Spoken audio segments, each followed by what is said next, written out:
You can practically feel the suffocating heat radiating off the practice field in Dallas right now, but I promise you, the temperature out on the grass has absolutely nothing to do with the weather. We are standing at the absolute edge of a defining moment for this franchise. Look, the star on the side of that helmet, it always carries weight. It always has. From the legendary days of Tom Landry to Jimmy Johnson, all the way through the Tony Romo years and the early Dak Prescott era, the expectations have always been heavy.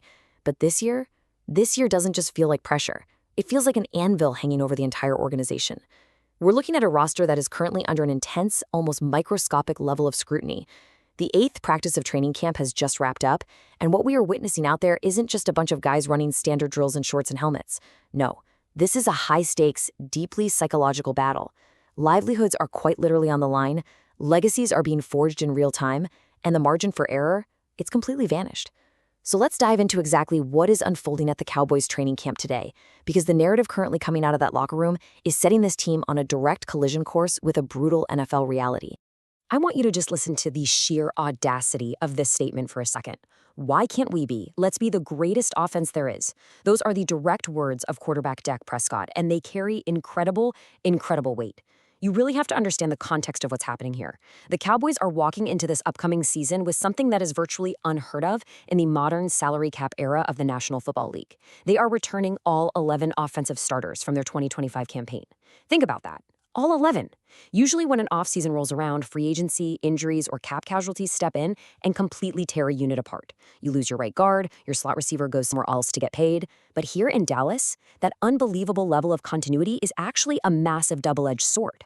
On one hand, you have absolutely unmatched chemistry. These guys know each other's tendencies perfectly. But on the other hand, you have zero excuses. None.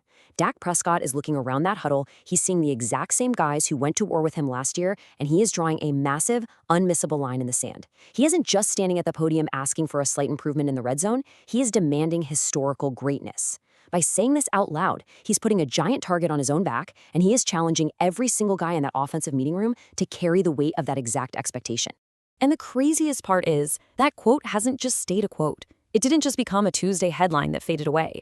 It is literally morphed into an actual culture inside the building. Enter GOAT, the greatest offense there is. Now, when you first hear this acronym, your mind probably flashes back to the greatest show on turf, those old Kurt Warner St. Louis Rams, right? A really fun, catchy nickname for the media to throw around on broadcasts. But let me be perfectly clear, that is not what this is. This isn't a t-shirt slogan. This acronym has become a relentless, unforgiving metric. Offensive coordinator Clayton Adams isn't using this as a cute little motivational tactic. He's using it as a brutal daily evaluation tool. Every single rep, every single route run, every single missed block in a rundown, it's all being measured against this standard. When a receiver rounds off a route in a standard 7-on-7 drill, the question in the film room isn't just, hey, was that a bad rep? The question they're asking is that the standard of the greatest offense there is. It's a psychological pressure cooker intentionally designed by the coaching staff to force this unit to take that elusive, incredibly difficult next step. But as you might expect in any NFL building, not everyone is riding this hype train at 100 miles an hour. Head coach Brian Schottenheimer is deliberately stepping in right now to pump the brakes on all this GOAT talk. And honestly, this is classic high-level coaching psychology. You have Dak Prescott playing the role of the visionary, providing the fiery optimism, setting the ceiling as high as the sky to motivate his guys. But Schottenheimer, he has to be the grounded reality check. He has to play the bad cop because he knows better than anyone that talking about being the greatest offense in history in the middle of August doesn't score you a single solitary point when September rolls around. He is publicly questioning the execution of his own players. It's a highly calculated move to build tension. Schottenheimer is essentially standing up in front of his offense and telling them, look, I hear the talk, I love the confidence. But right now, when I turn on the tape, we are not executing at that massive ambition yet. It creates this fascinating high-stakes friction in the building, the visionary quarterback pushing the dream to the absolute limit and the pragmatic coach demanding the hard proof on the grass. Section 1, the Rams Litmus Test, a live fire evaluation in Woodland Hills. And that specific demand for proof? That brings us to a very violent reality check. Because let's face it, you can only hit your own teammates for so long before you start developing a false sense of security. You start believing your own hype. The narrative right now is about to pivot drastically because a massive, immediate threat is looming directly over this hyped-up Dallas offense. We are talking about a live-fire evaluation against a profoundly dangerous opponent out in Woodland Hills, the Los Angeles Rams. This is the exact moment where all the gaudy talk gets dragged out of the comfortable air-conditioned theoretical classroom and thrown straight into a back alley street fight. Just look at the timeline ahead of them. This isn't just a random Tuesday practice that everyone's going to forget about tomorrow. This is merely the first of 3 critical meetings with Los Angeles this year. They are sizing each other up right now, today. After this joint practice, they have the immediate preseason evaluation where both coaching staffs will spend hours dissecting the tape to see exactly who held their ground and who folded under the pressure of seeing a different jersey across from them. And all of this is leading straight to a massive Week 5 regular season clash. What happens on the practice field in Woodland Hills establishes the entire psychological hierarchy for that Week 5 matchup. Make no mistake, if the Cowboys offense gets bullied today, the Rams defense will remember that blood in the water a month from now. There are very real, long-term, regular season consequences attached to every single rep they take together this week. Look, if you really want to claim you are the greatest offense there is, you have to actually go out and prove it against legitimate game-wrecking talent. The Rams aren't going to just roll over. They are bringing a complex, aggressively styled defensive scheme that is specifically designed to confuse protections and punish quarterbacks. And the personnel they're throwing at Dallas, it's terrifying. We're talking about going head-to-head in the trenches with Myles Garrett. Just let that sink in for a second. The Dallas offensive line, a unit that has to protect Dak at all costs, has to prove its worth today against one of the most dominant, physically imposing edge rushers of this entire generation, a player who is entirely capable of single-handedly ruining a meticulously crafted offensive game plan. Meanwhile, on the outside, Dak and his receivers aren't getting a break either. They will be testing their highly touted pass game against Trent McDuffie. You're talking about a premier, lockdown corner who absolutely thrives on taking an offense's best weapon and completely erasing them from the stat sheet.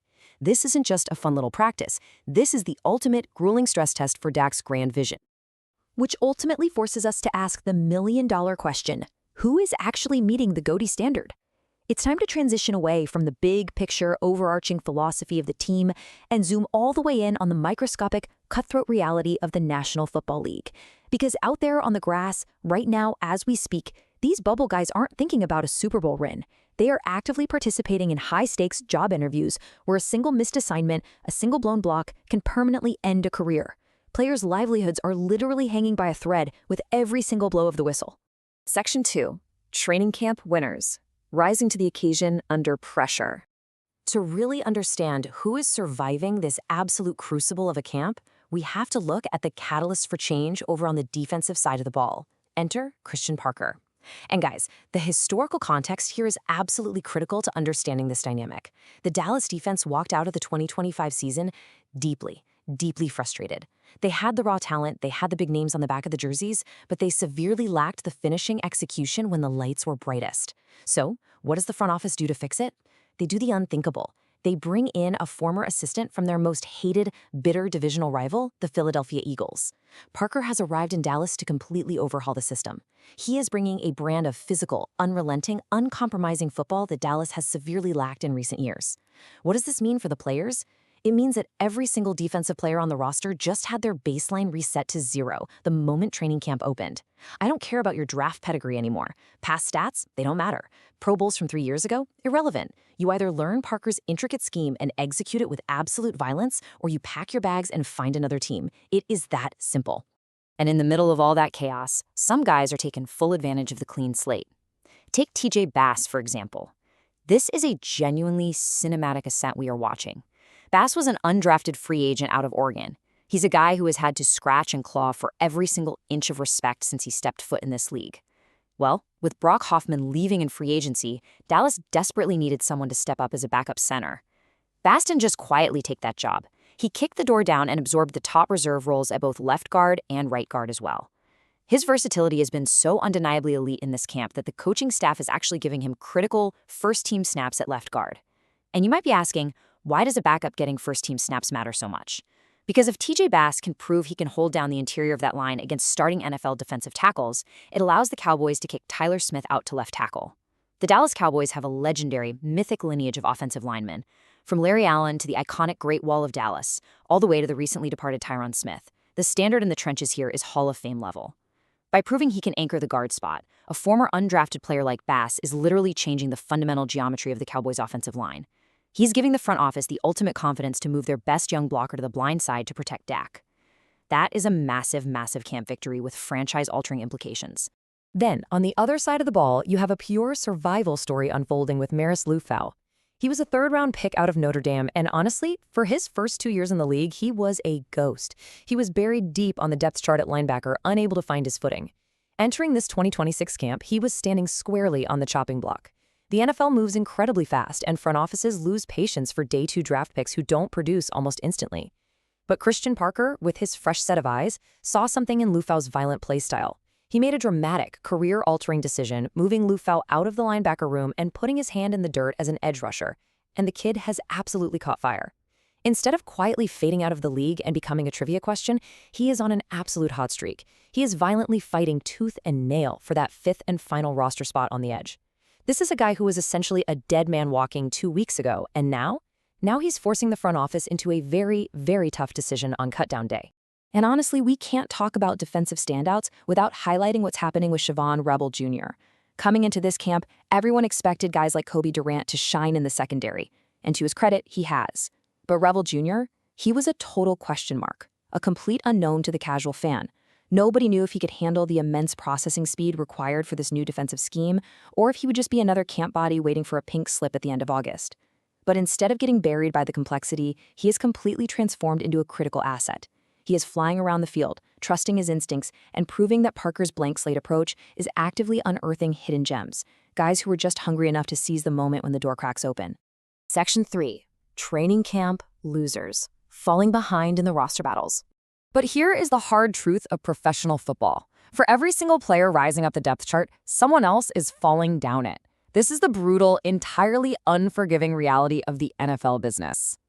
We are talking about established veterans and highly touted recent acquisitions who are staring up at the ceiling of their dorm rooms at night, watching their roster hopes evaporate rep by painful rep. And right now, the most staggering reversal of fortune in Dallas is happening directly in the most important room in the building, the quarterback room. On one side, you have third-year quarterback Joe Milton, III. Let's remember, he spent the entire 2025 season as the primary backup to Dak Prescott. He was quite literally one heartbeat, one rolled ankle away from running America's team. Now, his stock is in a sudden, terrifying freefall. He looks lost out there, and he is in severe danger of missing the 53-man roster entirely. Why the sudden drop-off? Because Sam Rowell has come into this exact same camp and absolutely overshadowed the competition. Howell's stock is rapidly rising. He is processing the field faster, and he is forcefully seizing that backup role from Milton's grip. Now, why does this matter so much? Because this isn't just a minor depth chart adjustment at a rotational position. This is a massive, fundamental shift in the safety net of the Dallas Cowboys' entire season.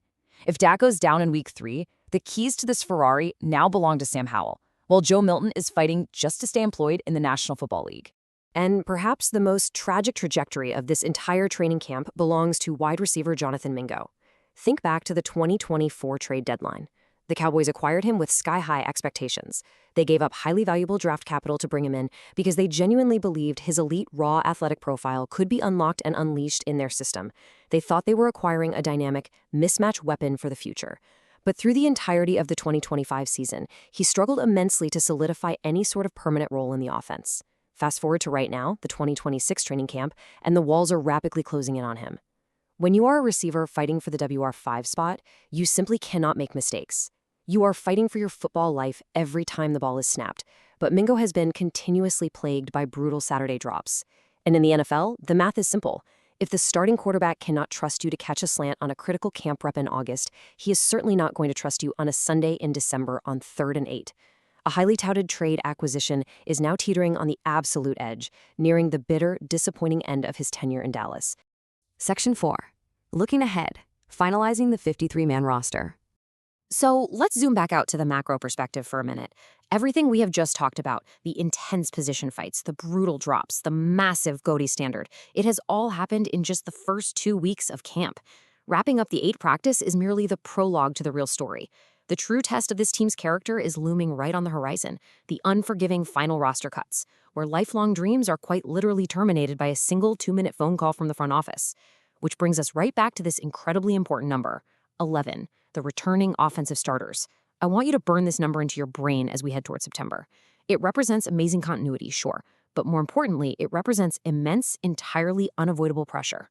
Dak Prescott called his shot. He demanded this specific group of 11 men be the greatest offense there is.